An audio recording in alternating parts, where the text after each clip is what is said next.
Hi, Mike.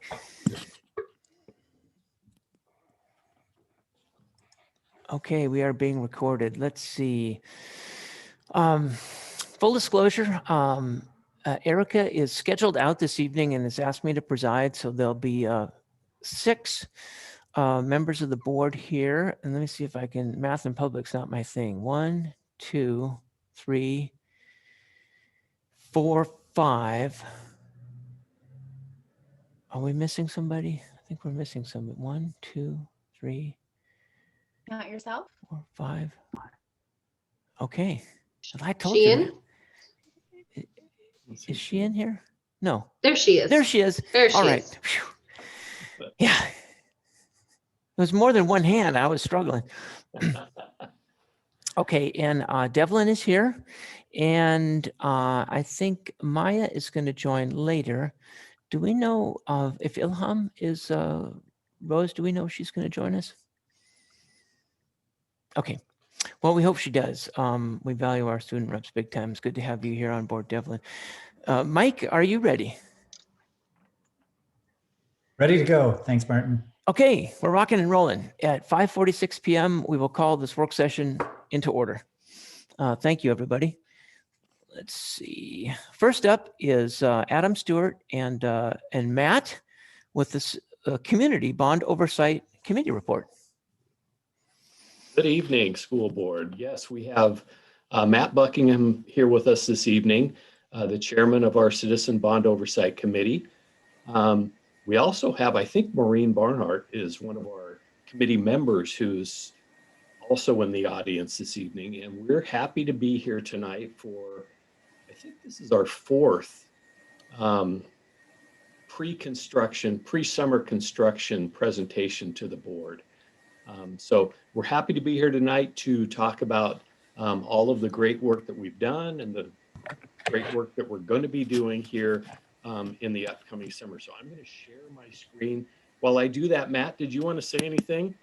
No, just happy to be here and excited to maybe schedule some field trips to look at some projects this summer like we did before the pandemic. Yeah, that's one of our goals, is to get folks back out to see these projects. So by way of introduction, I just wanted to go over some of the projects that we completed this last year. One of the big projects that we started back very early on in the bond process was our dark fiber optic network. Happy to announce that that is complete at this point.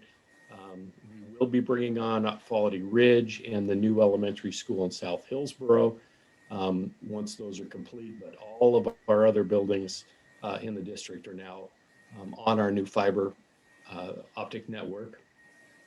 Lakewood Elementary School obviously is complete and has students, and if you haven't had a chance to drive by and take a look, it's beautiful.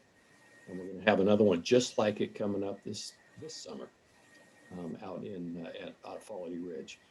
Butternut Creek Elementary School, we did some work this last summer replacing the domestic water pipe. We're back there again this summer, as you'll see here in the upcoming presentation. Eastwood Elementary School, we have our gym, the roofing, all of the projects now are complete at Eastwood. Indian Hills Elementary School, we did a seismic project there, HVAC. We replaced their old their old portable building with a new modular building and replaced their playground.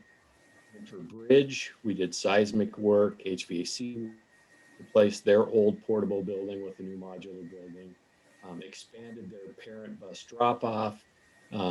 So it really is a beautiful new space over there. Blueberry Elementary School, we obviously did the gym there. We did the seismic work inside the building, new HVAC work. We also replaced their playground. We got rid of all of the old sliding glass doors that went into the classrooms there and really upgraded the security of that campus. And at North Plains Elementary School, last summer we completed the drop-off parking lot and the baseball field refurbishment. And as you'll see, we've got more projects coming up at North Plains.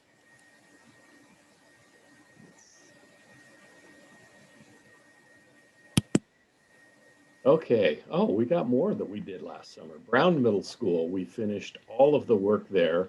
This was phase 2 of that project. With all of the HVAC upgrades, we replaced about 80 skylights, uh, moved the office up to the front of the building now so that they have a secure entry vestibule. Evergreen Middle School, we did the new classroom wing, media center. Glencoe High School, that there's so many new spaces there that it takes half a page to list. As you can see, we've got the new media center, the new counseling center, the new commons area, uh, all kinds of new spaces at that building. Hillsboro High School, we have completed all of the work there now, with the exception of one last project that we'll be approving hopefully later this evening, which is to replace a lot of the concrete out in front of that building.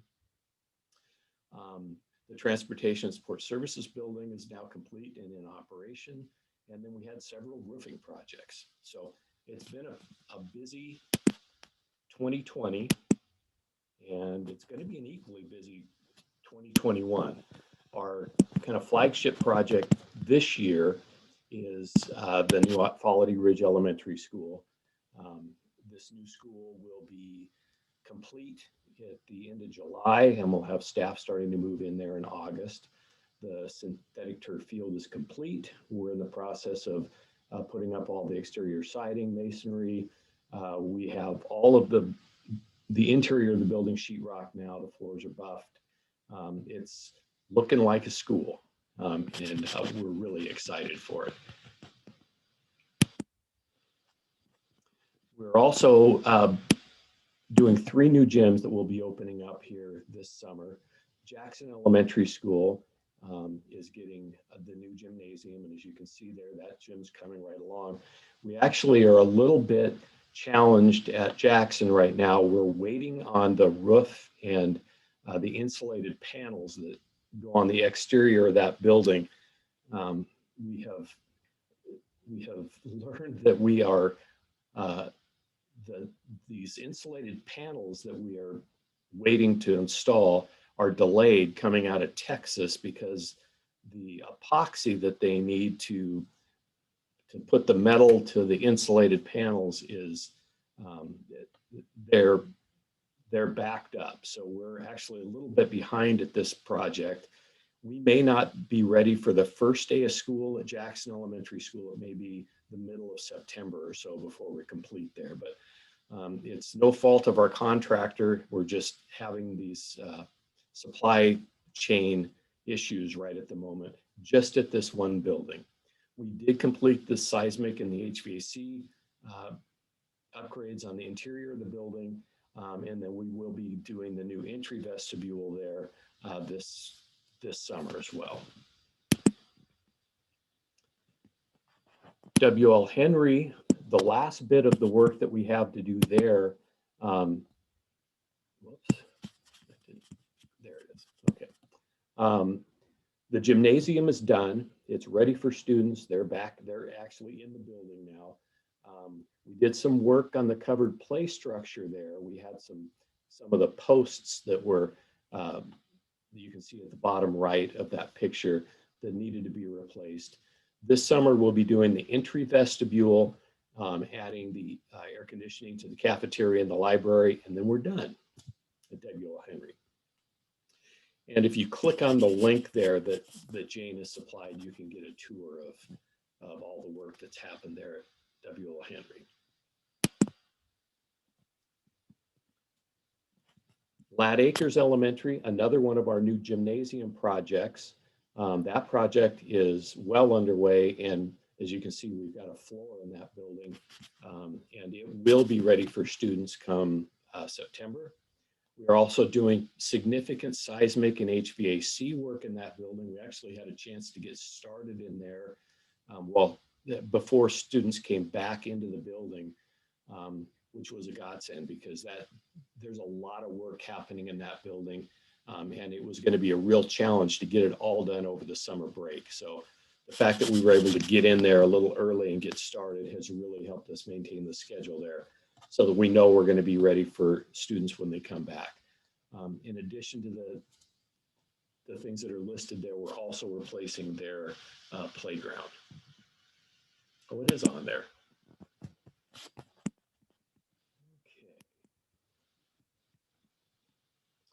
Kinney Elementary School is the third of the new gymnasium projects. That building is also well underway, will be ready for students come the first day of school. The interior of that building, we've got, this really had the most significant seismic work of any of the buildings we're working on this summer of 2021. Between the media center and some of the classroom spaces. We're also doing an ADA upgrade there with the new restroom and the lift.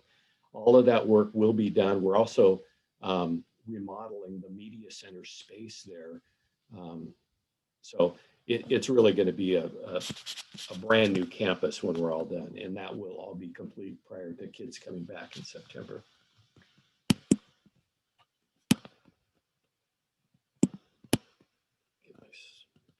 Here. Okay, Minter Bridge Elementary School, that new gym is complete.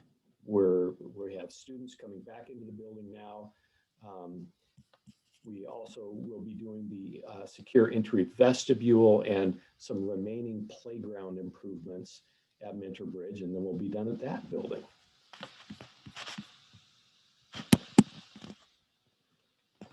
North Plains Elementary School. North Plains has had projects going each of the last 2 summers, and we're going to be back there again this summer and actually next summer. The new gymnasium was complete. We started using it in February. We're also doing, this summer we'll be doing building improvements, seismic work, roofing. They'll be getting a new playground in the location of where the portable classrooms are right now. And then next summer, you'll see after a bit, we'll be coming back to replace all of the old single pane windows in that building. Pathway Center, and this is one I think Matt may want to weigh in on. We are under construction there. We're awaiting a permit to actually go vertical on this building, but the footings and foundation are in the process of being complete. That building will be ready for students come the start of second semester 2022. So January of 2022, that building will be ready to go. Matt, I don't know if you wanted to. Yeah, what I wanted to say, can everybody hear me okay? Because I'm getting a little bit of crunchiness with this presentation. You guys hear me okay? Yeah. Okay. Yeah, I can hear you, Matt. Adam, honestly, you're fading in and out, but at your fadest out most point, I can still hear you. Yeah, okay. You're fading in and out, but yeah, Matt, we can hear you. Okay, I just want to make sure I wasn't the only one that was having that, hearing that too. Yeah, the thing I wanted to say about MEC Pathway Centers, the thing I really liked about this project is that when we originally looked at it, we had budgeted $2.8 million for this project. It was going to be over at the current site for that program, and Mike stepped up and suggested that we change the program around a little bit, move it over to the Hill Elementary School, and do something differently. And we looked at doing a modular building there.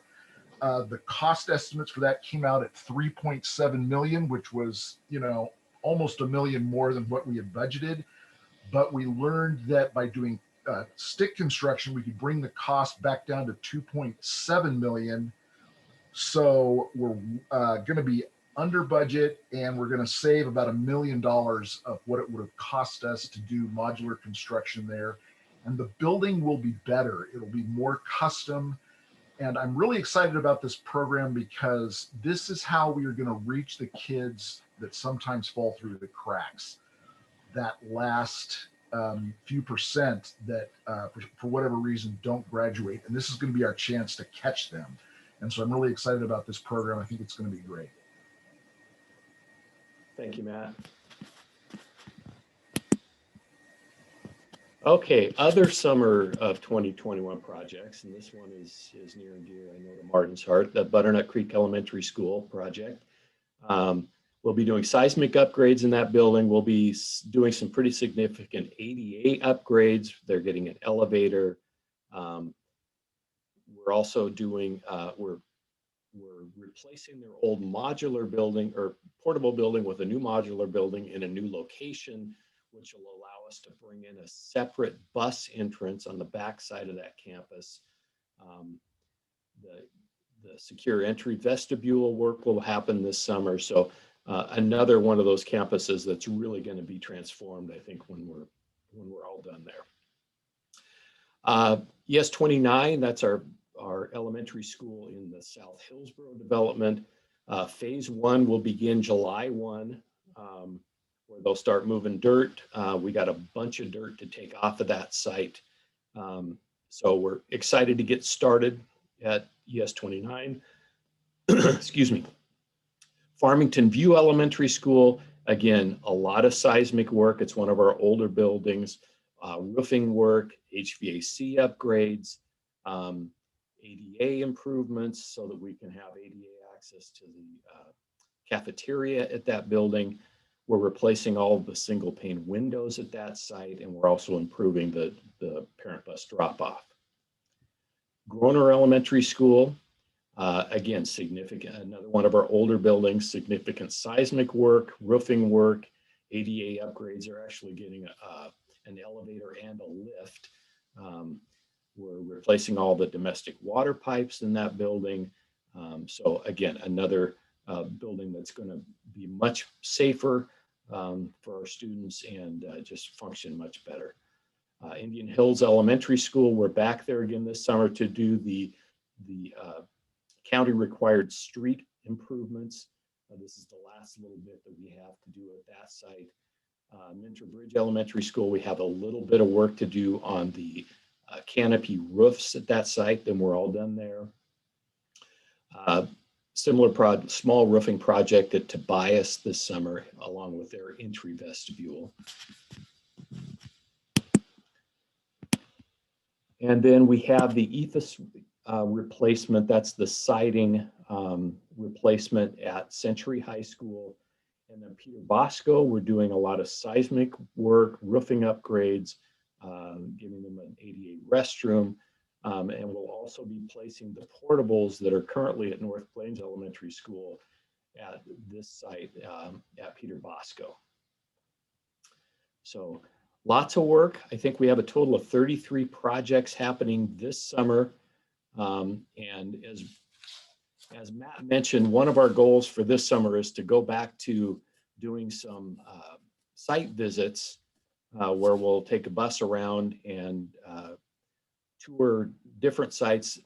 Probably some of the sites we're looking at here, but I think there's probably some folks who would like to see some of the work that we've done over the last year that we couldn't see. So as we get those scheduled, I'll make sure that the board and Rose have that information so that you can come along with us if you're comfortable doing that.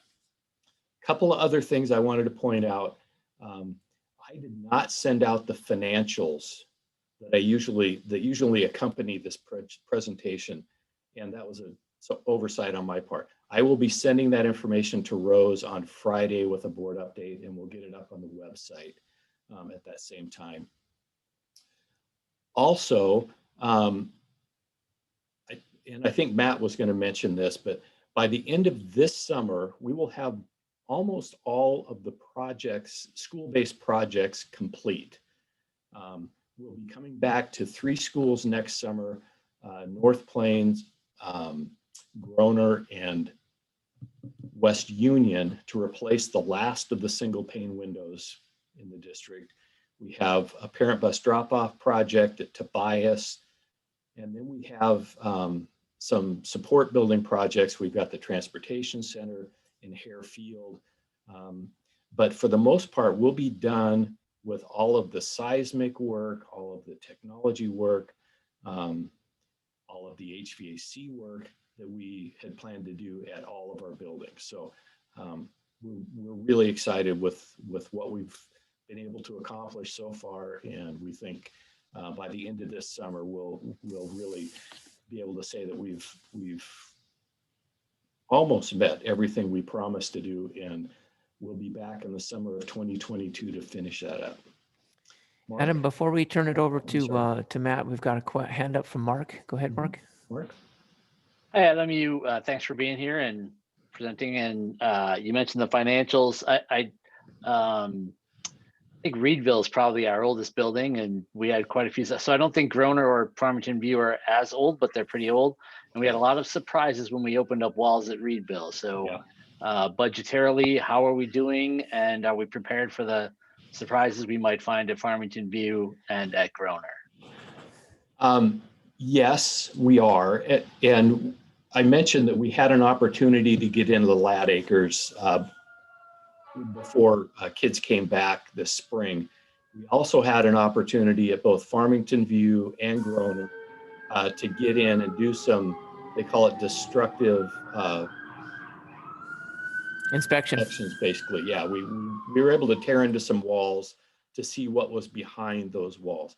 And we built a pretty healthy contingency into both of those projects. So I'm confident that what we have budgeted at this point for those projects is going to be adequate to do the job.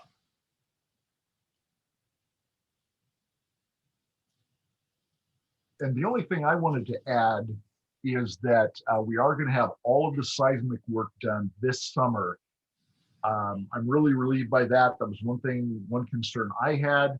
So if the big one does come, we are going to be able to get all of our kids out of those buildings before they collapse.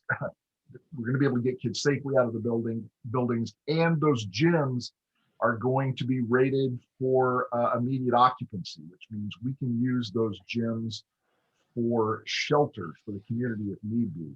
So again, by the end of this summer, we are going to be ready for just about any earthquake that can be thrown at us. Yeah, great point, Matt. The other work that is still ongoing is what we call our security trio work, which is the cameras and the alarm systems, intrusion alarms, fire alarm systems. That all of the trio work should be done by the end of this calendar year.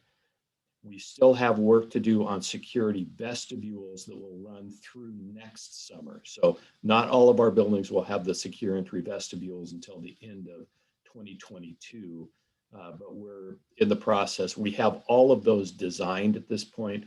It's just a matter of actually getting into the buildings and doing that work when we're not disrupting our students and staff. So, Thank you, Adam, and thank you, Matt. Colleagues, questions or comments?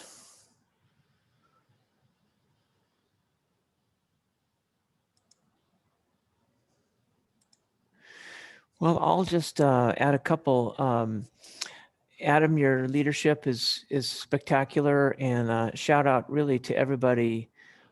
I mean, it's a whole district effort. I was just taking notes. There's Adam, your team. There's Casey. There's your team. There's Michelle, your team. There is Beth, your team. Jane, your communications is the gold standard. I had a career here now, going back to the Army Corps of Engineers. They could learn lessons from you on how to get the word out on these construction projects. It's amazing. You're the gold standard.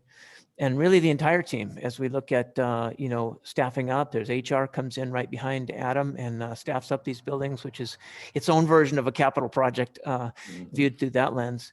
The district has really just hit it out of the park on all these major projects, and with great transparency, and which leads me to compliment you, Matt, and your colleagues on the Bond Oversight Committee.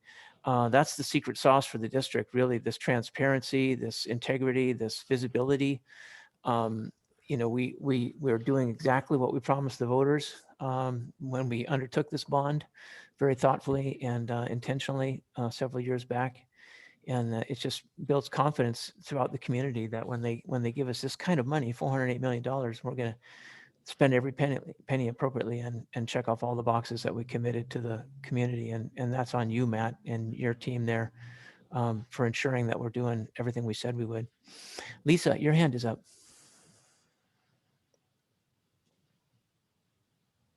I'm a little bit slow with the technical side today. I'm used to driving the Zoom. I'm not used to finding the raise hand button. So that is new for me. I'll piggyback a little bit on what Martin said. I remember I was calculating now, it was years ago, which I can't believe it's been so long, but years ago when we were going around to back to school nights and talking with families about what we wanted to do with this bond and our vision and all of that, the idea of having buildings that would be safe to exit in the event of a large seismic event was something we talked about a lot. And so I love that you mentioned that, Matt, so thank you. And the idea that we are going to be able to touch every building in the district, right, with the bond. And I love that we're reporting and breaking it down by building so that we can make that happening. It's just really exciting. And so I really appreciate the time that there's so much time that goes behind the scenes, but also the time that you dedicate to share those details with us. So thank you very much. Great job.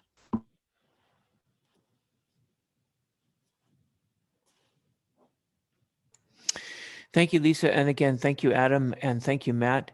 And with that, we will move on to our next topic, which the agenda has changed slightly. Item B is now board leadership planning. And I will kick that off, but I will invite Mike, if he has any initial comments to get us going on that. Anything you wanted to say, Mike, by way of an opener? Just as a way of providing a historical perspective, this is the meeting where we typically start to have a conversation and who's interested in the various leader positions that are available on the board. So really that's what this is about, just to give you an opportunity to have that conversation, to indicate your potential interest, to encourage each other or prod each other, however that looks. But that's what this meeting is all about. That's what this topic is. Thanks, Martin. Thank you, Mike. So I'll kick it off by conveying a message from our current chair. She does not want to be considered for chair duties next year. She asked me to relay that. She's done a fabulous job these last 2 years. And yes, indeed, Mark, thank you. I commend Erica, but she wants a break. And so I think we should respect that. Open to dialogue. Mike, can you or Rose sort of clarify the timeline for the process? We have some new board members coming on. Are they involved in the leadership discussion, or are those decisions made before they're brought on board? How does that sort of work? We're open for suggestions on that. I think that'll be a board decision. The way that sometimes looks is that, and this has been different from following from election to election. Sometimes we invite the new members to participate on in the June meeting, and we have this discussion and some action can be taken. Sometimes we wait till July to have this, it would be the August retreat actually when we have this discussion. So that we've gone both ways before, and it really is the will of the board. So there's nothing like in policy there's nothing that dictates we have to do it this way, have to do it another way, or? No, it's been done both ways for us. Rose, do you have any additions to that? No, excuse me. I just went back and researched and watched several years ago, the year Sheehan was sworn in, and she was sworn in and didn't participate in the discussion. And at that same June meeting, Erica became the chair and presided over the rest of the meeting. Erica and Martin moved their seats over. So that's how it was done the last time. And do we expect to be in this format or in person for that final meeting of this academic year? We had talked about the timing of all of the board members when their vaccinations would be fully in effect. And we had talked last time that Martin and Erica and I talked, we had agreed that the in-person would pick up again in August.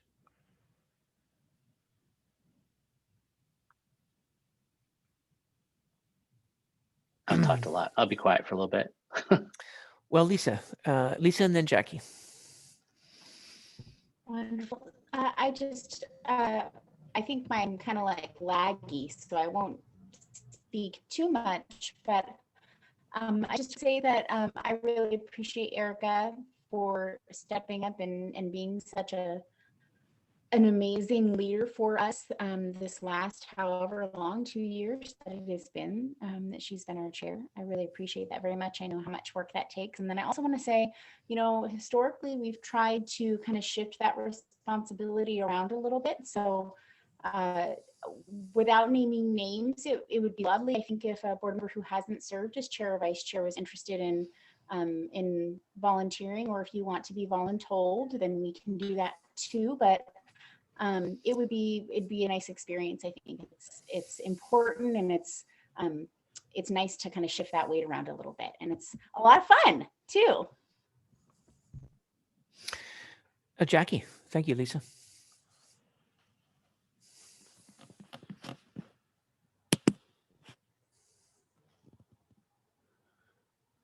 Jackie, I think we lost You lowered your hand, but you didn't unmute.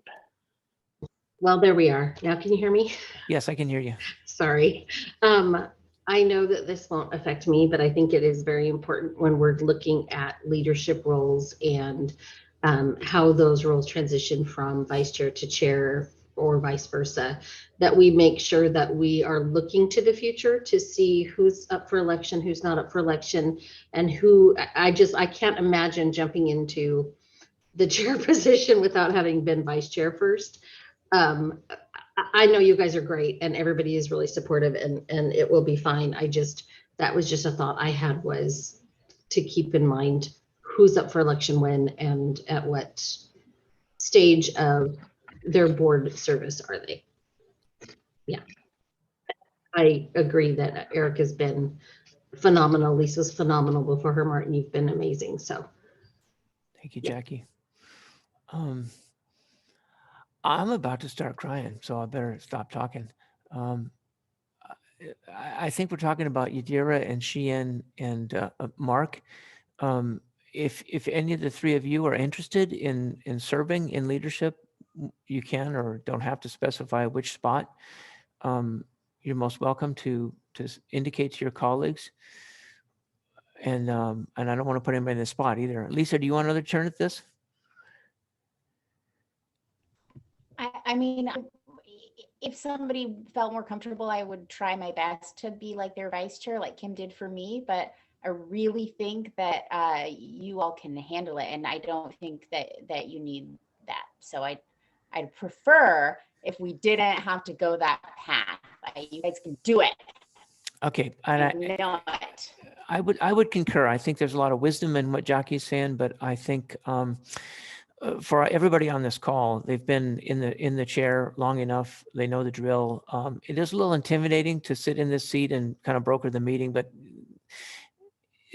one meeting under your belt and you got that all figured out. So I would encourage anybody who's got the bandwidth. It does take a little bandwidth, and frankly, it is more than just the meetings. In my capacity as vice chair, I've tried to show up at like Val's and Sal's and faith luncheons and retirement ceremonies and in a variety of ways that it's just nice to have board presence. And I have taken that as an unofficial responsibility, and I've enjoyed it, but it does take time. And so if you're going to be in leadership, I think you should have some desire to do that as much as you can as well. Mike. I would say the other thing to keep in mind is that we really do, and Martin can attest to this, we really do utilize the vice chair pretty considerably in the last couple of years. And as the chair has had other responsibilities and had conflicts, almost always, in fact, maybe 100% of the time, the vice chair has been able to step in and cover that base for us in a really stellar manner. So I wouldn't want to undersell the importance of the vice chair position either. Well, I think probably that's all we need to do tonight. Just kind of plant some seeds and invite introspection and state the need. The need is real. To come alongside Mike and help him, map out the meetings and be available and facilitate our work as a board. It's fun. It's wonderful. I've loved every second of it. So Yadira, Sheehan, we haven't heard from you guys. Do you have any thoughts that you want to share on this or no? Um, That's all right. Not right now. I just need to think some more. My problem is just bandwidth, and I know that from the get-go. And if I was to take on any of these positions, I need to ensure I have that, and I'm not entirely sure that I do. So, Yadira, I want to compliment you on that. That is an honest, candid look at it. I have had the luxury of a job that's in downtown and very proximate to most of the things that are happening, and the ability to set my own schedule. And that's really what's made it work for me, was my work life accommodated it. And that isn't true for all of us. So that's a real factor. And I'll just add that I'm very much similar with Yadira in that just considering bandwidth. And so I will take it into consideration a little bit more as well. And I think I know we've talked about it in passing, but if there is a document that outlines maybe both the board and both the chair and the vice chair responsibilities, and maybe the time commitments, and a little bit of that in more detail. I don't know if something like that already exists, but if it does, I would love for that to be circulated for me to review. That would be helpful for all of us, I think. And I think, Jackie, I hear what you're saying, that it is better, like in my opinion so far in my time on the board, somebody's been vice chair and then been chair, been vice chair and then been chair, be able to sort of train and go along. We're not going to be in that position. It's, well, unless Lisa does it again, it's simply impossible for us to have that. So we're going to have to break that mold a little bit. And I think, I don't know for sure, but I'm guessing when Lisa was talking about people have been here for so long and haven't done it, I can probably guess who she's probably talking about. But I would say that, after July 1st, August 1st, when does the term begin? One of those dates.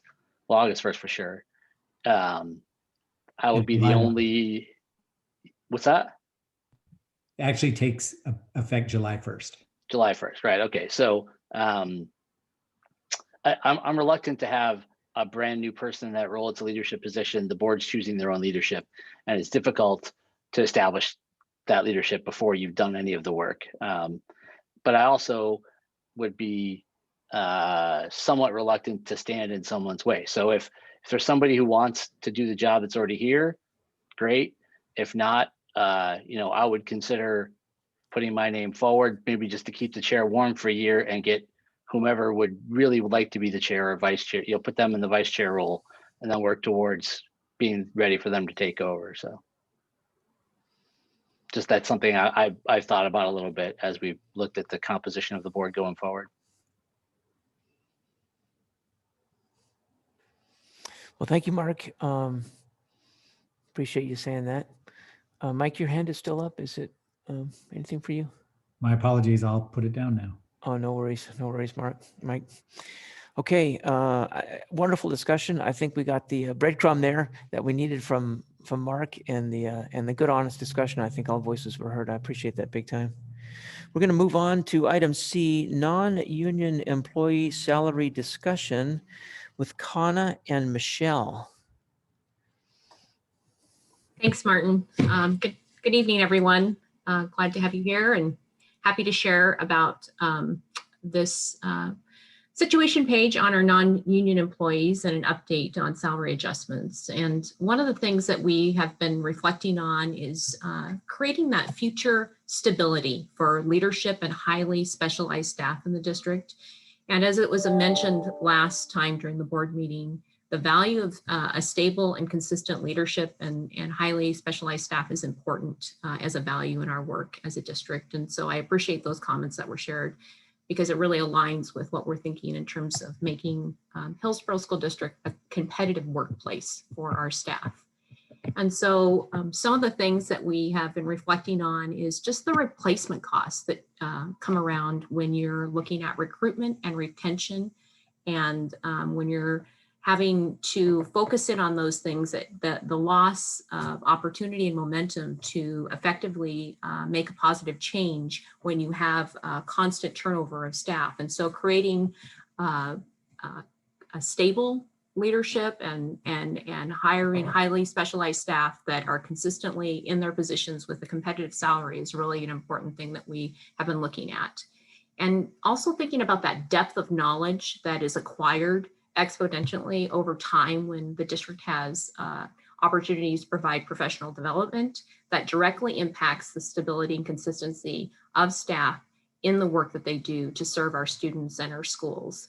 And one of the things that we really want is we want Hillsboro School District to be the destination district, not just a transition opportunity for folks as they come into our work together. And I think that's one of the things I've really appreciated as a person who started out as a temporary licensed teacher. And I would never imagine in the time that I was here that I would have all these leadership opportunities. And I think that's a thing that we value around the work that we do, and creating opportunities for growth. And another thing that we have that we wanted to bring forward tonight is just talk about that bilingual incentive that is consistent with the licensed bargaining unit, and extending that value to workplace diversification as a part of one of our strategic goals as a district. And so as we think about these things, we think about having highly trained and consistent staff, which helps create the upward trends in our school improvement and district strategic plans that have been is an example of a lot of the work that has been done by Dale and her team, and Travis, in the work around graduation rates and the work that's done in schools. So it's that consistent and highly trained staff that make a difference in working with our students and making that impact. And so one of the common practices for both classified and licensed unions is to conduct a salary study during contract negotiations as a part of our bargaining process. And we've been working on those salary studies with our classified staff and the union, and have done that in the past also with our licensed unions, and felt that it was important to bring forward a compensation comparison and hire a contract professional to do that for our non-union employees. And Michelle's going to speak to that in detail as the next part of our presentation. Thank you, Connor. And thanks everyone for listening and trying to understand the process that we've gone through. As Connor mentioned, there's non-represented comparisons are not something that are periodically done for these groups. And so what's created a situation for Hillsboro is that we've fallen behind. As we've done this study and we've looked at the details of, I'm going to go into the different things that we looked at as we identified kind of sister district or comparison districts out there. We truly have fallen behind in many of our critical positions. And so I know that we've shared information in detail about what the potential adjustments might be. But as far as the salary study, the actual study considerations that we had, we looked at districts that were comparable, and we have learned, we have staff that are going there, they're regional, they're comparable in size, and so workload, not workload, but activities, the level of specialization, especially for our supervisory technical positions, we had to cast kind of a wide net to find districts that had comparable positions. And so our consultant that did that work looked at Portland, Tigard-Tualatin, Sherwood, Beaverton, Forest Grove, North Clackamas for our administrative positions. And then for supervisory technical folks, we expanded to Eugene, Salem-Keizer public schools because they had more of that level of work happening. And our consultant looked at way down to the details of job descriptions and gave us a description of a fair, good, or NA if there wasn't really a match for the positions that we had asked for comparisons. As we studied the salaries, we noticed that some districts do offer the employee 6% pickup. So for example, Sherwood School District, they have in their agreement that they would pay that on behalf of the employee, that 6% towards the individual account for PERS, and we don't do that in Hillsboro. And so in effect, the salaries in those districts were adjusted upward because the net pay is higher for those folks there because they're not making that contribution out of their gross wages. The other items that were compared were the number of contract days. So we made sure that we were trying to get as close to apples to apples as we could across all administrative and supervisory technical positions. The steps, which is in the salary schedule, the number of steps there is towards, we call it control point, which is the highest you can make in a certain position. And so we looked at that across districts as well. And some had more steps and some had fewer steps. There were some, it was definitely varied as we looked at that. Other districts offer tax sheltered annuities towards certain administrative positions. And so we included that as part of the compensation package as we were doing this review. We looked at paid time off. So that included paid holidays, vacation pay, sick leave accumulation, and also personal leave days. And then a comparison of the net working days. So the actual amount per day, the amount per hour, and what we settled on, really because this is the most impactful and meaningful in Hillsboro, is that annualized salary amount as we looked at those adjustments against comparisons. We also considered our district contribution towards insurance. So for non-represented, it is a little bit unique in Hillsboro how we contribute towards insurance, and that the opt-out is structured very differently than other districts. However, our non-represented staff don't have the benefit of insurance pool participation. And so they are paying straight tiered rates for insurance, which can be upwards of $2,000 a month for medical insurance premium for a family. And so that can be difficult to navigate and to balance out as we were comparing to other districts. The final thing that we looked at were professional development opportunities. So how does the district not just provide, but support growth and professional, whether it's collegial or accredited, what are those opportunities in-house and out externally that districts provide for their staff? So that was a consideration also of the study. And that's really all of the details. Kana, did I cover all of the pieces adequately? Yes, thank you, Michelle. We wanted to turn it over to Mike next because he was going to kind of finalize some thoughts. All right, thanks, Kana and Michelle. As we look at this, it's interesting because when we bargain with the classified union and the license association, one of the things that happens is there are advocates that do these types of comparisons, and when we confirm those comparisons in the bargaining process. So every time there's a bargain, there is basically this analysis and this comparison that is done when it comes to districts in the metro area. That isn't necessarily true for the contracts that we're considering this evening. And that is because they're not a represented group of staff members. And so from time to time, it's necessary for us to do these comparisons and to make sure that we're remaining competitive. Over the years, we have had some attrition with our folks who have gone to other districts or to other, maybe even the private sector, where there's an opportunity to be more highly compensated. And our goal, as Kana mentioned, is to make sure that we remain stable. We know that a stable workforce is going to serve our students better than one that's in flux all the time. And we know in order to do that, in order to recruit well and to get the most qualified staff members, we need to have a salary that is competitive.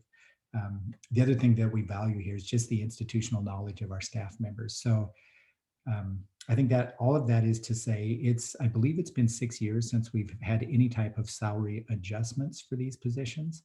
There's been cost of living increases, but in terms of just an in-depth analysis, that just hasn't been done in quite some time. So what we're doing is this evening, we're asking for you, during the regular session, we will be asking for you to approve the individual contracts for the executive management team, our administrative team, confidential and supervisory technical staff. And we would ask that you approve that, and that would include the recommended adjustments, as well as the COLA and health benefits that would go into effect once the licensed bargaining process has been completed. So that's the action that we're asking you to take this evening in the regular session. And we've tried to provide some background as well as some numbers that would justify these decisions. Happy to answer any questions that you might have.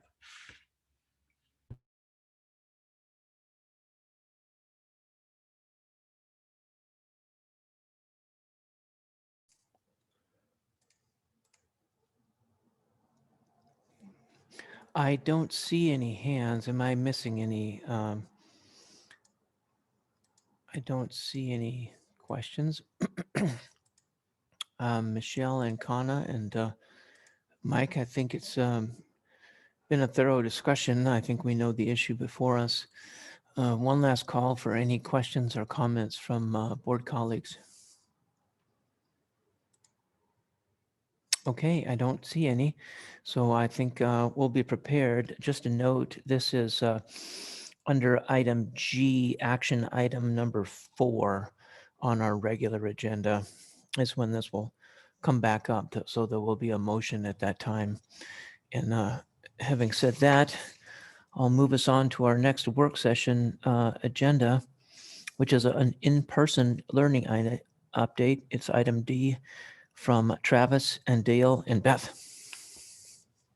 Thanks, Martin. I'm going to actually kick this one off, and then I will turn it over to Travis, I believe is next. One of the things that we originally believed is that we would not be receiving the updated guidance until mid-July.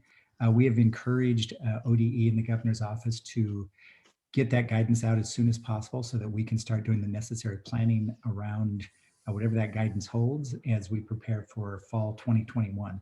As we've stated before, our intent is to offer school every day to every student and to return to a more typical delivery model that we've been used to prior to the pandemic. It does look like next week we are going to get a preview of what that guidance might hold. Next week, we have a meeting where we can start to get a greater understanding of what the draft language may look like, as well as to provide some feedback. So with the number of cases dropping pretty considerably, we believe that, or we're hopeful that we're going to see some pretty significant changes in that guidance. I think there's likely to be, this is speculating at this point, but I believe there's likely to be face cover requirements still. And I would anticipate that we will have some type of physical distancing guidance. That was a belief about 6 weeks ago. Things have changed pretty radically for the better. So we'll see what exactly that guidance holds. Tonight, we're going to be sharing with you where we are currently with our mask requirements. We're going to talk about the delivery options regarding instruction that we're putting into place, as well as give you a preview of some of the work, a lot of work that's been done on the summer acceleration and re-engagement work. And then we want to give you some updates regarding graduation as well. So I will mute here and turn it over to Travis. Thanks, Mike. Good afternoon, everybody. We have the quick update on the graphic for cases in Washington County, which continue to be good news. We've got 117 cases per 100,000, which is continuing to decline, which is great. We're also up above 65% of eligible folks who've been vaccinated in Washington County. So we're in that low risk zone, which is a benefit to a lot of events, including our school events. So way to go, everybody, wearing your masks and getting your vaccines. Continue to convince your neighbors. Regarding masks, I think is the next slide.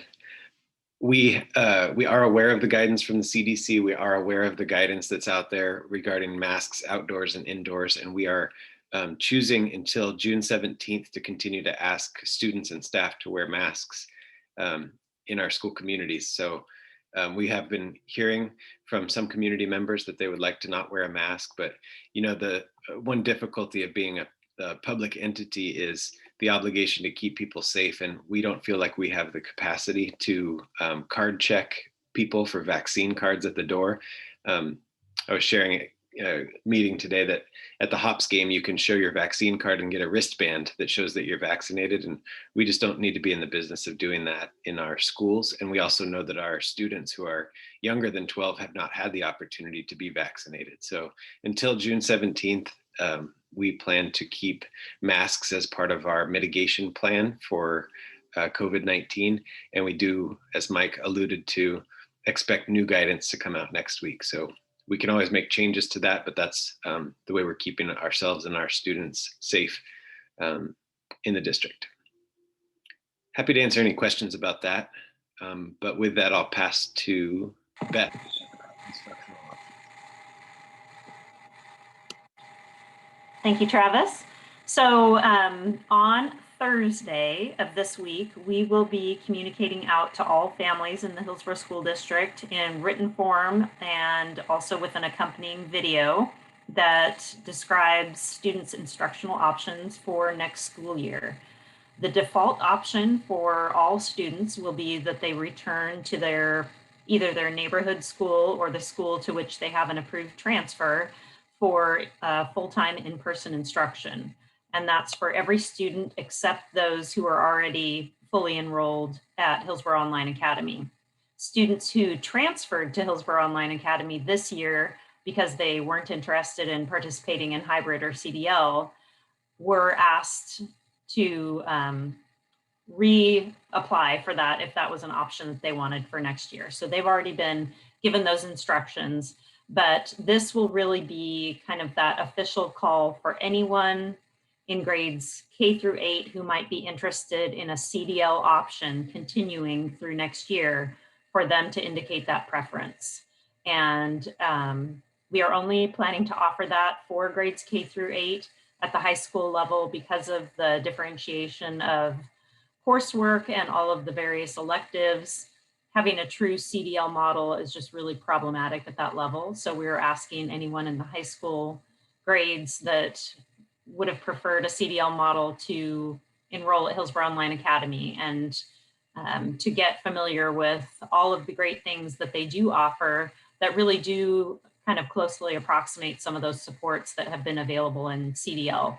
They do have access to teachers that are Hillsboro School District employees. They have options for individual support, group supports, and once things kind of relax a bit more with COVID restrictions, there are opportunities to come on site for various activities. So like I said, that communication will be going out on Thursday, and we are asking that families get back to us by Friday, June 4th with their response so that we can adequately plan staffing for the fall. The next topic we have updates on is our learning acceleration plan and specifically our summer programs. So like always, I'm only representing the work of a giant group of people who've been super creative about how to create awesome programming for our summer. And I just want to give a shout out to everybody who's worked on this. This has been a big lift during a busy spring. And these updates are just a broad overview of the things that we have cooking. So go ahead and advance one slide, please. This one didn't format super well in the transfer, but we have a site set up where principals and department leaders in the community can basically apply for a mini grant to run a summer program. And this summer we'll be starting with credit attainment and busing high school students to school to finish their coursework and attain those credits. Then we'll move into July with bilingual summer programs and summer bridge and extended school year for students with IEPs. And then in August, we'll have a big variety of engaging and enriching activities for students all across our school district. And so this is where we've got our work set up for us so that we can apply for grants. Michelle can help us get the budget codes and we can run with those programs. We're on a tight timeline, just especially with transportation arrangements for kids. As Carol and her team work to accommodate all these different programs at all these different campuses. Go ahead and advance one more slide, please. This is a screenshot of the programs that we've received applications for so far. So you can see on the right, all those that have been approved. And then there's some pending ones there in yellow. Christy Woodard and Michelle Morrison and their team have a system of basically going in, figuring out if the application is allowable under the grant that's come from the state of Oregon. And then we push out a budget code to those principals. They hire up their staff and they get the programs ready to go. Go ahead and advance one more. One benefit of this is that we can actually employ our own students. So in a number of different ways, including jobs at the city and jobs in schools, tutoring second graders who are learning to read. Our high school kids are applying for internships for the summer. So we're really like crowdsourcing our own resources and giving kids the opportunity to earn money and also get work experience credits as high schoolers this summer on a bigger scale than we've ever done before. Go ahead and advance one more. I also wanted to say that we have partnerships. I thought I had included a slide, but maybe I didn't. We've been working with groups like the Portland Metro STEM Partnership for especially the August programming, connect schools with local providers of STEM activities and arts activities, et cetera. So maybe we talked about that last time. We have childcare planning, an RFP right now. You'll hear about this in the regular session, but we have an RFP out for childcare providers because part of the summer school grant is the opportunity for us to increase childcare for school-age students. For example, we hope to have childcare available after bilingual summer school lets out so that students can stay at South Meadows or Witch Hazel later into the evening while their parents are still at work. So we have a comprehensive sort of wraparound experience for students during the summer. We are partnering with other organizations to discuss after-school care for this summer, but also for next fall as part of our learning acceleration plan, as well as the city of Hillsboro. All of our investments that as we look forward toward ESSER dollar investments are connected back to our continuous improvement plan goals. You all are familiar with those through our accreditation process and our strategic plan and our SIP. We just want the board to know and the community to know that all of the ESSER dollars are going to go toward our existing goals. And when we go back and do community engagement activities, we check our answer. Are these still our goals? And are these still the methods that we're going to use to get there? And these dollars will help us achieve those goals. Everything from access to preschool for students to third grade reading, diversifying the workforce, ninth grade on track, et cetera. Finally, our bridge and extended year school programs are going to be at Quatama, and just learned today from Elaine and her team that they'll feature fitness programming in partnership with the city of Hillsboro during the month of July. So those are the latest developments in summer programming.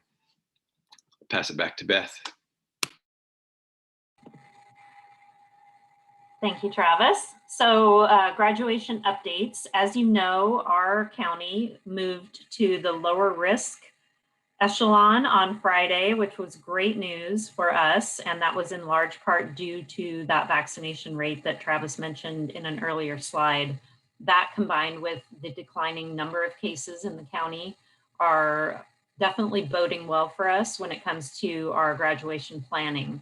So if this is a trend that continues, and when the governor makes her announcement on Tuesday, June 1st, about the risk level that will be in place for the 4th through the 18th, if it is once again lower risk, then we will be able to offer our graduating seniors 6 tickets per graduate for spectators at the in-person graduation events, which is great.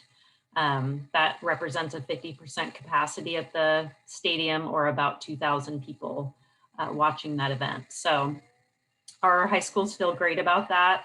Right now, they have, each of them has between 40 and 50-ish students who have elected to do the drive-through option. So, but we want to give students the chance to change their mind based on the lower risk level, and possibly by now some, or hopefully all of them, have received their vaccination, so they might change their mind. So once we are able to convey the risk level designation that will go into effect on the 4th, we will give students 48 hours to change their mind if they so desire. And from there, we will lock in on the number of students we anticipate having at our in-person events and at our drive-through events. So we're really looking forward to all that. All the preparations are moving along great. And we have even been able to secure some industrial bubble machines to have at both our in-person events and the drive-through event, because Dave Peterson wouldn't let us have stage pyrotechnics. So we were sad about that, but bubbles will do, and we're very excited. So Thank you, Beth, and thank you, Dave, by the way. Colleagues, any comments or questions for our presentation? And I'm trying to look in my, I don't see any hands. I got my hand Oh, up, Mark, Martin. there you go, Mark. Yes, sir. Just wanted to say great job and brilliant move offering the internships to our high school students. Getting kids back to work in a lot of ways is a tough job. I'm glad to see someone's trying to find an innovative way to do that in the district. So great job there. And yes, very much looking forward to be back in graduation. At some point, does the risk level determine how many board members can be at an event at any given time, Beth? I mean, we hadn't planned on having board members at the drive-through events, Right. The in-person, and I don't know that there had been a limit placed on how many were at the in-person events. But I suppose we could reevaluate that if there was interest. Oh, like you weren't planning on, I know we weren't going to come to the drive-through, but I had sort of hoped to go to the be in person at an in-person. Right. And okay. I believe that you all were given a sign-up sheet for that. Yes. You could indicate which ones you'd like to go to. So, and I Yes. think whoever signs up is free to go. So. All right. Mark, Thanks. there is space for all board members to attend those in-person graduations. Thank you. All right. Well, thank you for all the work behind that and the magnificent presentation. And that is going to wrap up our work session. We're going to adjourn at 6:51 and reconvene at 7 o'clock for our regular board meeting. Thank you.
Well, good evening, everybody. I'm glad to see us reassembling here for our board meeting.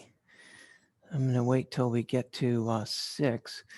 Just as a reminder, our chair, Erica Lopez, is scheduled out this evening, so there will be 6 of us board members present, and I will preside this evening.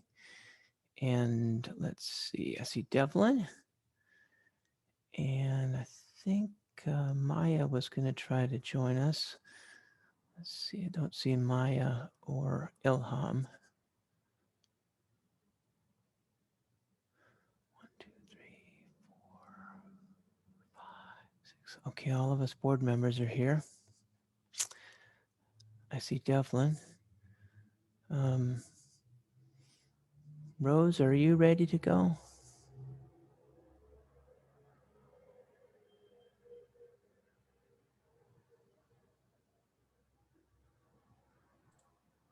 I just want to check, make sure everybody's ready. I think Rose dropped off for a second, so we'll give her a minute. I'm ready. Oh, hi, Rose. Okay. Mike, are you ready? Ready to go. Okay, great. Well, it's 7:01, and I will call the Hillsboro School District into regular session. Good evening, everybody. And we will begin with a flag salute. And I plan on going very slowly, so if you'll stand and join me in the Pledge of Allegiance. I pledge allegiance to the flag of the United States of America and to the republic for which it stands, one nation under God, indivisible, with liberty and justice for all.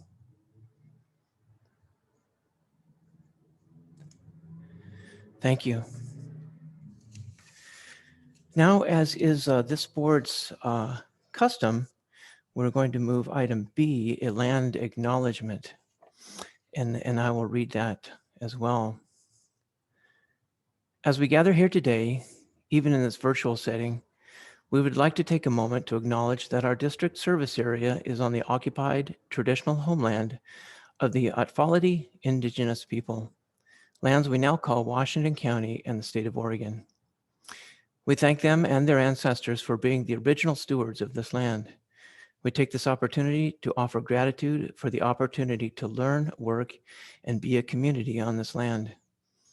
We also acknowledge the systemic policies of colonization that have led to genocide, relocation, and assimilation that have impacted Indigenous and Native families, both past and present, and those who will be affected in the future.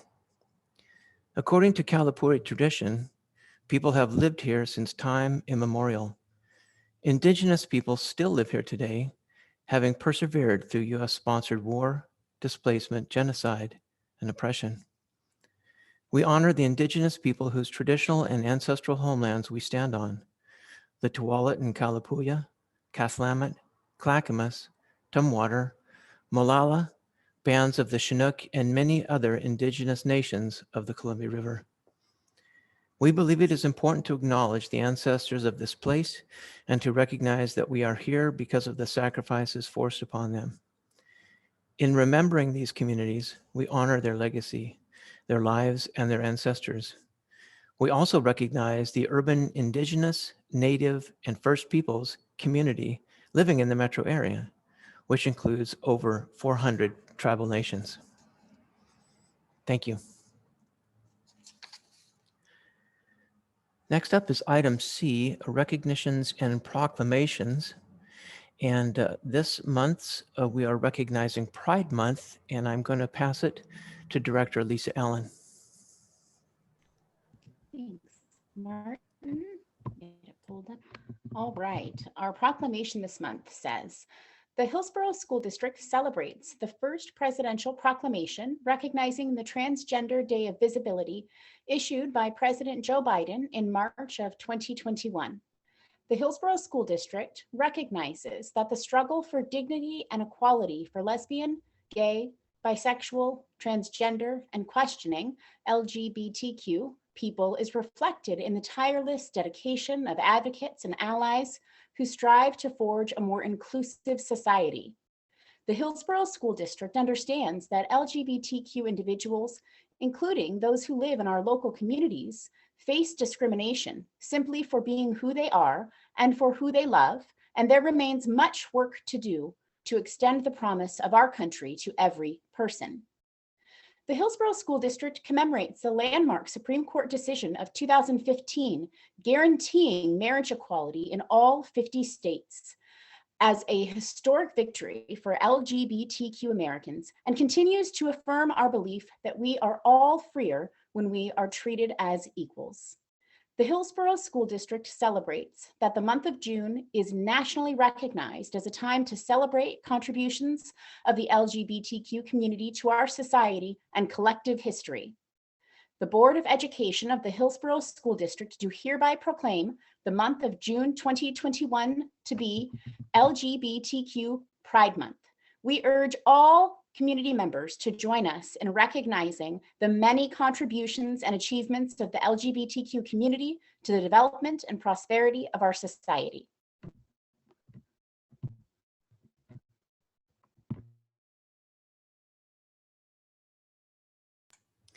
Thank you, Lisa. Indeed, every student belongs. I would like to move us on now to the approval of the agenda, and I am looking for a motion. I move that the Board of Directors approve the agenda as printed. Okay. I have a motion from Mark and a second from, was that Sheehan? Thank you, Sheehan. All right, all those in favor, let's see, let me do this a little differently. Rose, would you please do roll call for this? Certainly. Director Martin Granum, Aye. Director Lisa Allen, Aye. Director Sheehan Kim, Aye. Director Yadira Martinez, Aye. Director Jackie Spross, Aye. Director Mark Watson. Watson votes aye. Thank you. Thank you, Rose. The motion passes with all 6 present voting in the aye. Next is item F, the consent agenda, and I'm looking for a motion there as well.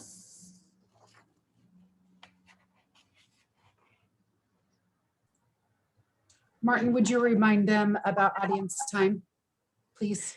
Thank you, Rose. Appreciate you keeping me on track. We're going to back up to item E. I was trying too hard to save time. Audience time, and that is a very important part of every public board meeting, and I did not mean to not give that its due. I'd like to call attention to, we have 6 members of the public who have commented, and those are available for us to read as board members offline.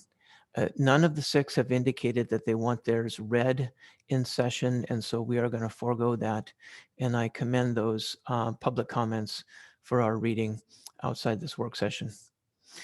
Rose, is that adequate? Okay, very good. Thank you, Rose. That was item E. I'm going to go now back to item F, the consent agenda, and I'll look again for a motion. I move that we approve the consent agenda as printed. Second. Moved by Lisa and seconded by Yadira. Thank you very much. Rose, would you do a roll call vote, please? Director Martin Granum, Aye. Director Lisa Allen, Aye. Director Sheehan Kim, Aye. Director Yadira Martinez, Aye. Director Jackie Spross, Aye. Director Mark Watson. Watson votes aye. Thank you. Thank you, Rose. The motion passes with all 6 present voting aye. Martin, can I ask a question? Yes. Since it's public comment, should we not read it so that it's public in the record? Sorry. I mean, we know what was submitted, but the public doesn't. Well, our game plan was to not read them tonight. It's a good question, but there was a checkbox that allowed the submitter to make that option. So we are, I understand the nuance there. We're complying Okay. with the submitter's request, but this is a public meeting. So I will ask perhaps Rose, I don't want to put you on the spot. Is there a way to make those public in the sense they will be published with the minutes, presumably? They will be a part of the public record. Several meetings ago, we decided that we weren't comfortable having a member of our staff read comments that might come across as negative or not positive for the district. And so we gave the option for the public to get on the phone and speak to us directly, or choose to be a participant in the meeting for this section, or to submit a comment to the board to be read at a later time. And each of these opted for that. Thank you, Rose. And for those who are listening in, just speaking as one board member, when I prepared for this meeting, there were 2 of the 6 available to me, and I read. So I have already read 2 of them. I have not read the remaining 4, and my commitment to those remaining 4 is that I will read them this evening before I sort of put this regular agenda session to bed in my mind's eye. So I will read them, and I commend all of us to do the same. So then it's not public comment testimony, it's just for the board. It's not public. Well, it's not. Is No, it public testimony in a sense of like a legislative hearing, or No. they've all checked the box that says I don't want it read in public? Right, so then it's not public testimony. It's like they sent the email, a board an email, so we really don't have any public testimony tonight. Except it's being made part of the public record. So that's different than an email. I'm confused, but either it's public or it's not. So I guess I'm confused. Well, it is public, but we're not going to read it in tonight's meeting, but it is Consent public. agenda is part of the public record too. We're not going to read every part of that. No, I get that. But they said they didn't want it read in public. Well, but it's public. It will be, the question was read during the meeting, and it is public. If it's emailed to us, it's public. It's all discoverable. Right. It's just a matter of how forthcoming we are with that. And So we will put them with the minutes of the meeting. Yes. Okay. Yes. And Lisa, did you have a comment? I was just going to clarify a little bit about what's public and not, but then you did that already, Martin, so never mind. Okay. Thank you, Lisa. Very good conversation. Thank you for bringing that up, Jackie. I appreciate that. It's probably, if it's on your mind, it's probably on the mind of several people listening, or maybe even more. We are moving to item G, action items, and we have 4. We're going to start with number 1, School Resource Officer. Superintendent Mike Scott, Morgan Quimby, and Public Safety Chief Alex O. I'll go ahead and kick us off. Thanks, Martin. So as we mentioned at the May 11th work session, we shared with you the IGA, that the intergovernmental agreement that was had been worked on for Washington County. And we mentioned at that time that there are some minor language changes as it compares to the agreement that was entered into with the city of Hillsboro for the Hillsboro Police Department. I do want you to know that the values and philosophies are the same around this, but there were some phrases and some wording that needed to be changed. We have cleaned up the grammar on this from the May 11th meeting. And we do have Morgan and Alex available on the screen here in case there are any specific questions, but wanted you to know that this is essentially the same as the agreement we reached with the Hillsboro Police Department, just minor changes.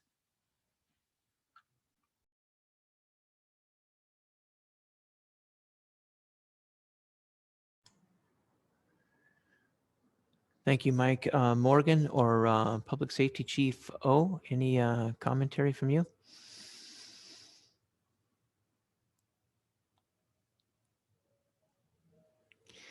Well, I'd just like to recognize the tremendous work that staff has put into this. This is a benchmark product. I would encourage other jurisdictions, law enforcement jurisdictions, and other public schools, districts to take a look at this work product. Hearing no further conversation, I take a motion on this one. I move that the Board of Directors approve the School Resource Officer intergovernmental agreement between the Hillsboro School District and the Washington County Sheriff's Office. Second. Thank you, Sheehan, and thank you, Yadira. Is there any further discussion?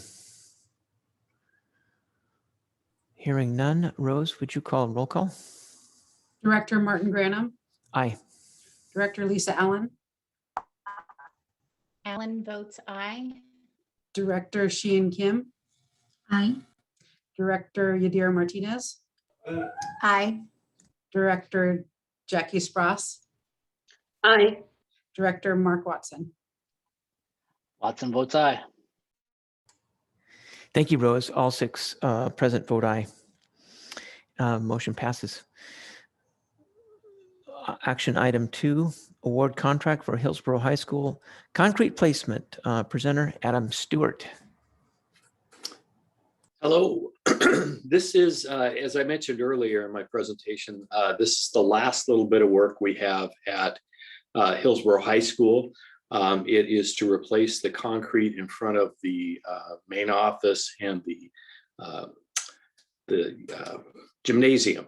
So this will really kind of put the finishing touches on that building, and we're excited to get this work underway. So I'm happy to answer any questions.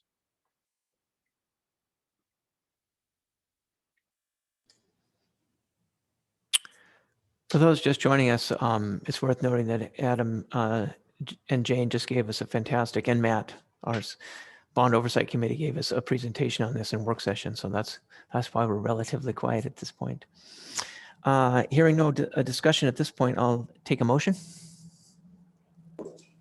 I move that the Board of Directors award the contract for Hillsboro High School concrete replacement project to 5 Star Builders for the base bid amount of $455,228.71.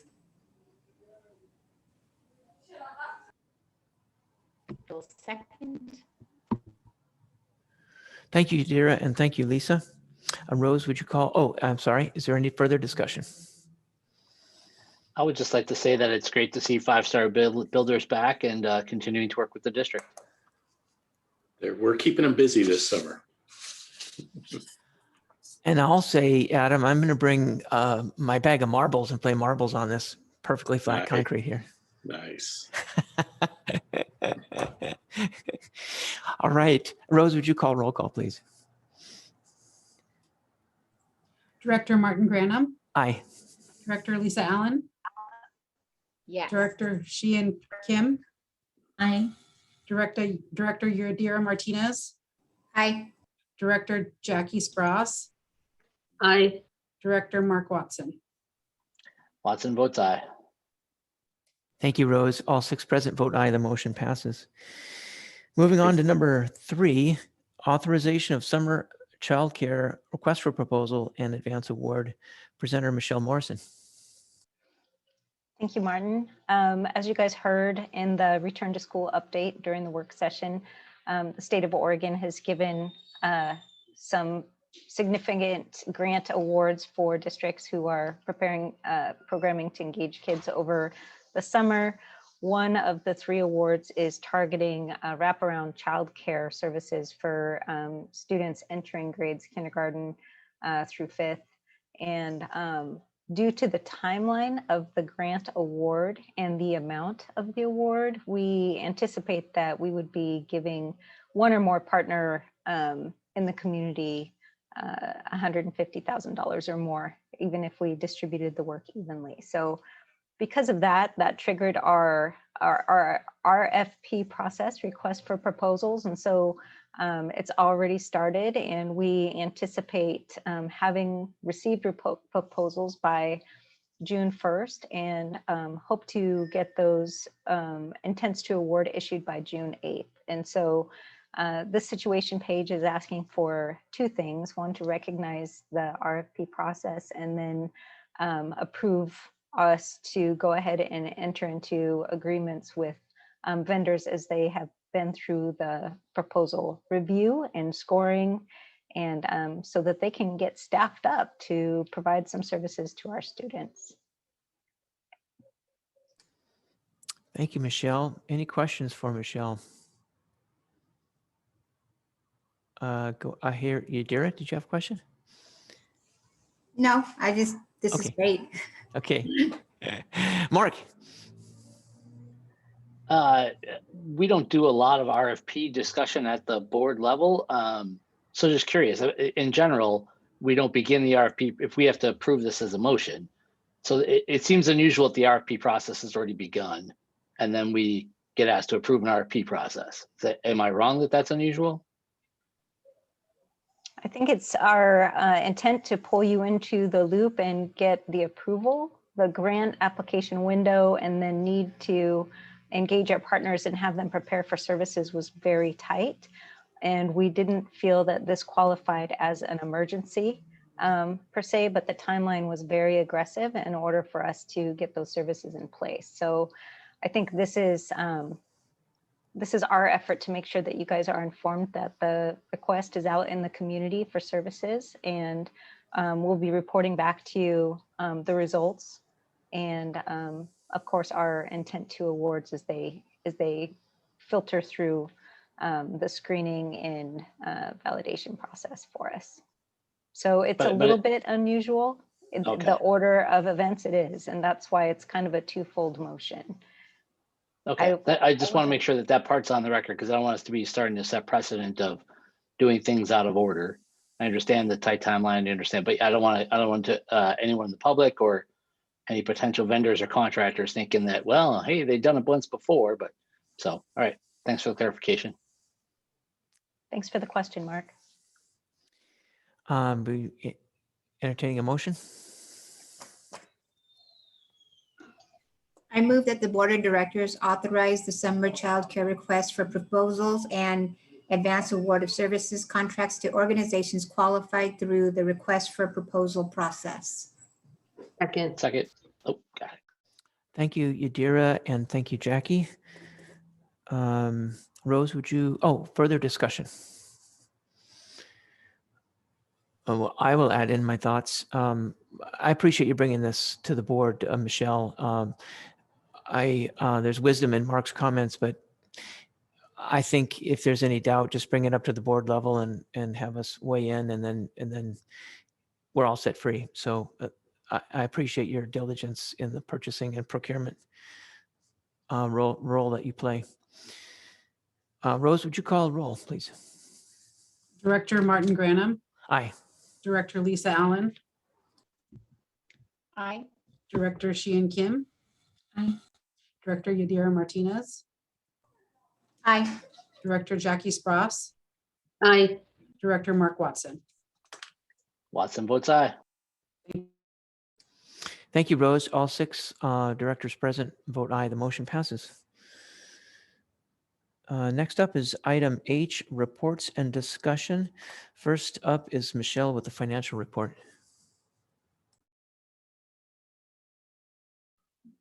Did we miss an action item? Sorry. Yeah, Didn't we miss an action item, Martin? I tell you what, y'all are going to have to counsel your vice chair. This is 2 strikes. Thank you. You're doing great. Well, you got this. Item 4, approve we're back up to G, action items. Item 4, approve salary adjustments for non-union employees. And full disclosure, we had a very good report on this at work session. And that might have been why I didn't stop on it. So I apologize. Thank you for bringing me back. The presenter is Kana and Michelle. Thanks, Martin. You're doing a great job. No worries at all. Actually, it'll just be me talking unless Michelle wants to add something. So you're right. During the work session, we shared information on recommended salary adjustments for the individual contracts for executive management, administrators, confidential and supervisory technical employees. And this was based on creating that stable workforce, the consistent leadership, and also looking at competitive salaries. And we're looking at including the COLA, cost of living adjustments, and health benefit caps in alignment once license bargaining is complete. So wanted just to give you an opportunity to take your next steps, or if you had any questions.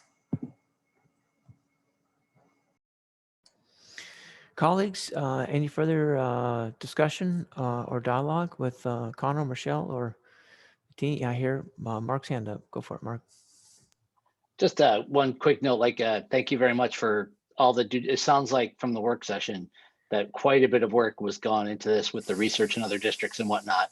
And, it's, as a non-board person, I wouldn't have, none of this was on my radar. It was, as a brand new newbie board member working in the classified union, I think, as a non-board member, I think, oh, there's classified staff and licensed staff. That's everybody, right? It wasn't until I served on the classified bargaining committee, I was like, oh, there's this whole group of unrepresented people that work in the district and make us the wonderful district that we are. So, it's sort of been in the back of my mind for all of those, for the 3 years since that has been in place. Like, oh, how do we manage to take care of that group when they don't have a unit bargaining for them? So, thank you for calling attention to this issue. And really, as a non-board member, I wouldn't have ever even thought about that this unit existed. So, so I thank you all for the very hard work that you do to make us the great district we are. Mark, appreciate those kind words. Okay, a motion. I move that the Hillsboro School District Board of Directors approve the 2021-24 individual contracts with executive management, administrators, confidential, and supervisory technical employees, including the recommended adjustments and COLA and health benefits caps in alignment with the license bargain agreement. Second. Thank you, Mark, and thank you, Sheehan. Any further discussion? Rose, would you call roll, please? Director Martin Granum, Aye. Director Lisa Allen, Aye. Director Sheehan Kim, Aye. Director Yadier Martinez, excuse me, Aye. Director Jackie Spross, Aye. Director Mark Watson. Watson votes aye. Thank you, Rose. All 6 directors vote aye. The motion passes. Now we get to item H. Thank you. Reports and discussion. Financial report with Michelle. Thank you, Martin. As you can see in your packet, we have been busy in the business office, reflecting on the year and planning ahead.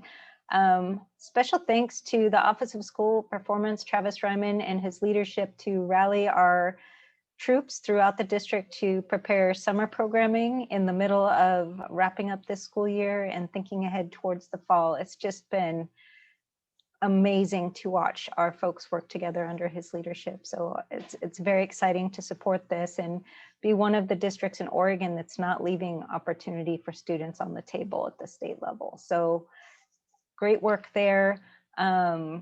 Our cash flow is looking good for the year.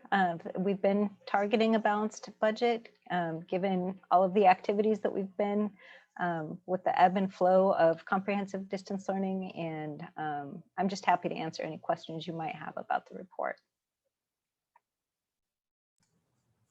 Colleagues, please unmute and ask Michelle any questions you have.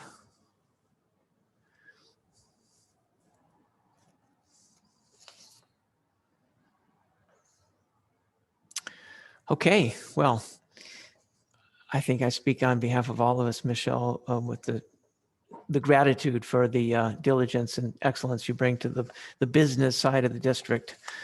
We appreciate it profoundly. Next up is policies first reading with presenter Mike Scott. Thank you, Martin. We are putting the following policies on 30-day review. As we offer this as a first reading, they're going to be policy CBA, qualifications and duties of the superintendent. Kana will be the cabinet member that is facilitating that policy. The second one we have is electronic communication system, and Jordan will be handling that, as well as the AR that accompanies that policy. The final two, Dale Spitzer will be handling policy JGA, corporal punishment, and that is something that we simply don't need, as everything that is in there is currently present in another policy. And we've got policy JHCA, JHCB, that has to do with immunizations, physical examinations, vision screening, eye examinations, and dental screening. Travis will be handling that. So if you have any questions during this 30-day period, please reach out to those cabinet members to share either suggestions or any questions that you might have.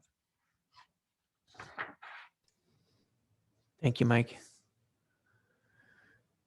I'm going to move us on to item J, which is our reports from our partners at HCU and HEA. And I saw Jill and Melody on. Go ahead and unmute and over to you.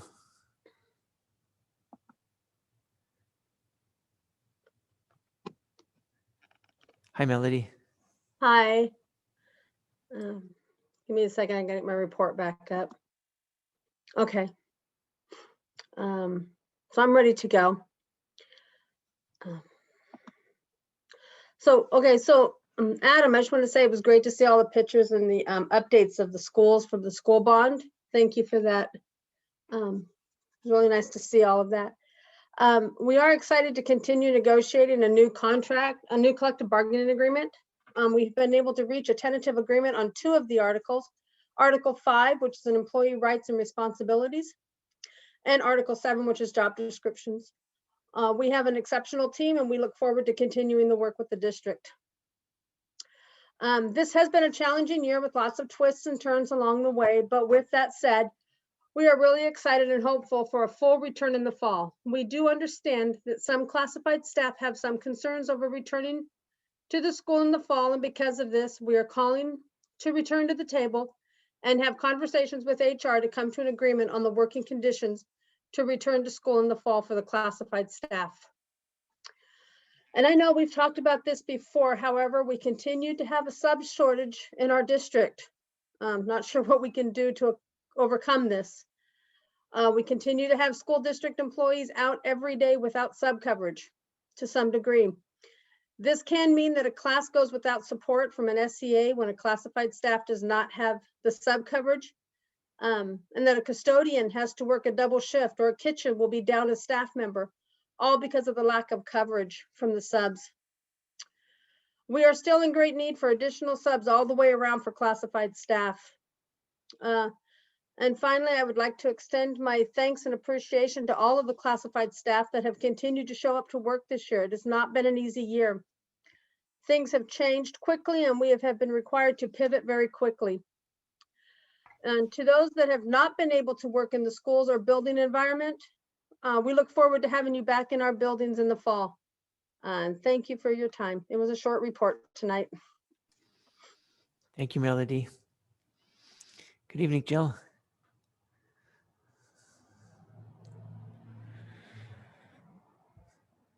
Okay, there's half the battle, unmuting. So, good evening. Jill Golay, Hillsboro Education Association President. It's nice to see everyone this evening. I wanted to start off tonight sharing the names of HEA's 2 2021 scholarship recipients. Each year, HEA awards 2 $1,000 scholarships to children of HEA members for their higher education or vocational pursuits. This year's winners include a name you will surely recognize. The scholarship winners are Maya Smith and Ian Sayre. Maya Smith is a senior at Century High School and will be majoring in pre-law at Pacific University. And Ian Sayre is a senior at Liberty High School and will be majoring in civil engineering at Portland Community College and then transferring to Oregon State University. Join me in congratulating both Maya and Ian. And I know that tonight's meeting is nearly the last for this current board.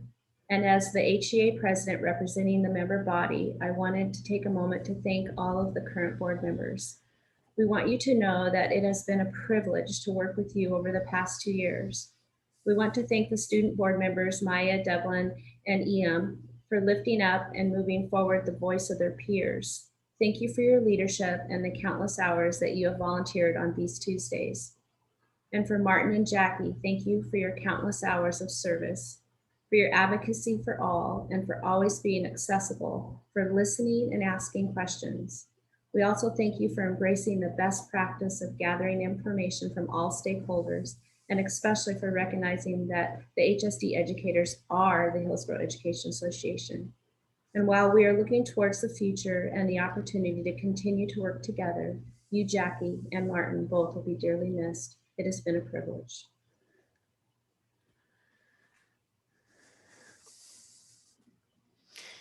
Thank you, Jill.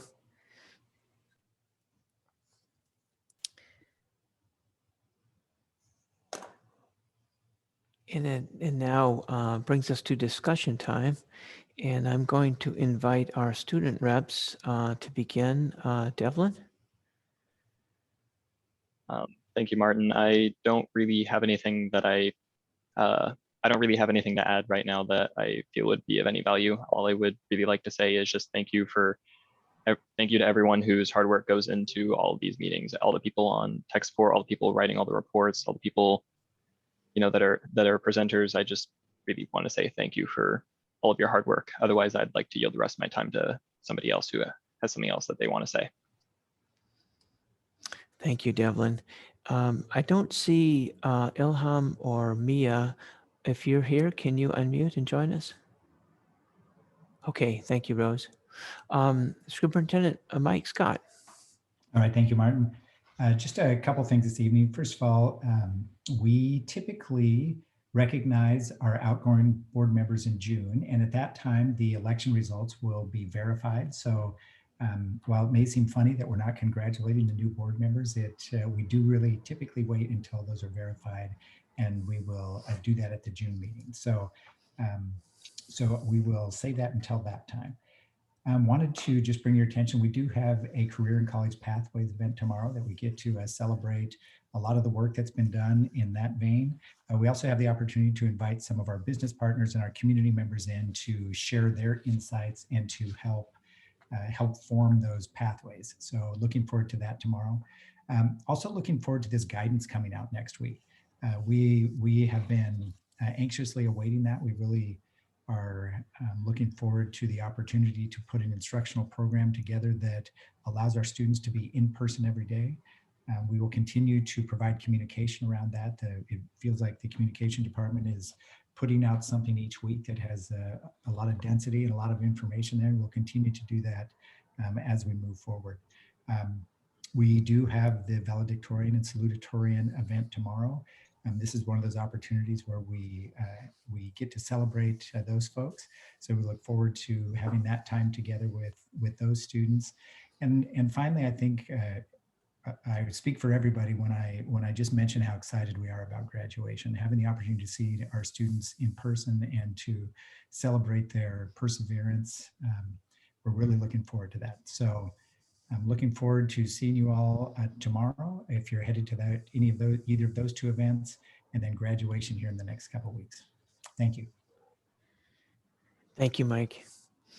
I'm going to call on Director Mark Watson next. Hi, folks. Thanks to congratulations to Maya and Ian. And he was proud. I think you recognized that name too from applying for the board position before. So very impressive. Great job, Travis, to you and your team getting ready for the summer. I know at the end of this long, brutal year, everyone's exhausted, and springing into action and maybe putting a little extra hours in might not be the top of mind for too many folks, but it's amazing to see everybody rallying around and saying we have to find a way to do these accelerated learning opportunities, and our students need these in-person opportunities. So thank you very much to all of the staff who's making it happen, and a great job working on partnerships too. Leveraging our partners in the community for some of these kinds of things like the Park District and whatnot. Like Mike said, results aren't finalized yet, but I'm looking forward to another 4 years on the board. I can say I'm looking forward to having lunch or coffee or getting together with folks who did not vote for me, because they'll be pretty easy to find, and I think I've got a few emails from them. So yeah, I look forward to having civil conversations with people that I don't agree with on everything, which is everyone. I don't think there's anybody I agree with 100% on anything. So I look forward to having those conversations and trying to help our district heal. I feel like there was one more thing, but I can't remember what it was. But great job, everyone. Thank you. Thank you, Mark. Director Jackie Spross. Oh, I guess I was unmuted. Oof. Hope I didn't say anything. You know, muted, unmuted, who knows? I am going to miss being on the board, but we'll talk about that at another time because I'm going to lose it in a minute. I really don't have anything else to say except I really enjoy looking and seeing everybody. I think we're all really Zoom fatigued. I really do. I know that I am. So I'm sure it'll be great to get back in person, to be meeting in person and seeing everybody and visiting and building those relationships again. So it's nice to see everybody on the screen smiling. So Thank you, Jackie. Director Yadira Martinez. No, I don't have much to add. I'll see you, Mike, tomorrow at the CCP gathering, so I'll be there. Yeah, and really just to what Mark said about we're willing to meet with parents and community members that might not agree with all of our ideas and what we do, and I'm sure that we could all find common ground somewhere. But other than that, I don't have much more to add. Thank you. Thank you, Yadira. Director Sheehan Kim. I am just looking forward to graduation and for the opportunity for you all to meet Shekinah in person one day. Very excited. And Mike, thank you for letting us know or reminding us of the timeline that this is not the last board meeting with all of us. I was definitely not ready to say goodbye yet, so thank you. Thank you, Sheehan. And I'll go last. Regarding the election, had a conversation with the election officials and Martin? Oh, I'm sorry, Director Lisa Allen. That's it, 3 strikes. I'm out of here. Strikes, you're out. I don't have any. This will be the last time I've been fired. I'm so glad I didn't vote for you, Martin. And so, just kidding, because you wouldn't get it. Okay. Anyway, I just will say, just wanted to remind everyone that our public libraries do a summer reading program. And so that's a great way to stay engaged with learning over the summer, and you get a free book. So if you have any young people in your lives, go ahead and encourage them to sign up for summer reading, which starts on June 1st. And that's all I'll say. Thank you, Lisa. I owe you a beverage of your choice, which I'm looking forward to, frankly. Yes, I did have a conversation with the elections officials, and for those who don't know, elections are certified, and they have up to 20 days after the election to certify it, and that would be as late as the 7th of June. But I spoke to the director of elections, and she anticipates certifying the Friday before, which I believe is the 4th of June. And then it would be appropriate for other agencies who are anticipating new elected officials to announce them. So Hillsboro School District is prudently waiting for the elections process to formally close out and the official election results to be announced. And then we will welcome our new directors at that time. Currently, none of the elections qualify for an automatic recount. But one could be requested by one of the candidates. So it is important that we just let the elections process play out. And when it's certified and official, then we can move forward as the Hillsboro School District. And I compliment Mike and the team there for doing that. Also regarding summer, I've always thoroughly enjoyed the migrant programs, especially, and I would encourage everybody on this call to to participate in those programs. They're just wonderful opportunities to see, to experience what the district offers in the summer through that lens of the offerings we have for the migrant community and the services that we offer to them. And lastly, I just want to give a heads up to Rose and Mike. I'm probably going to need about 5 minutes on the 22nd of June, just for me to read something that I'll prepare as a farewell note to the district and to my colleagues and to, you know, the men and women that serve our students so well. I don't know if I'll get through it without crying, but I'm going to give it a shot. So I'll need a few minutes on the agenda time. And Jackie, I don't want to speak for you, but you're probably in that same boat where you want a few minutes to just say goodbye. All right, everybody. With that said, we'll close the meeting at 7:45. Be well. Good night, everybody.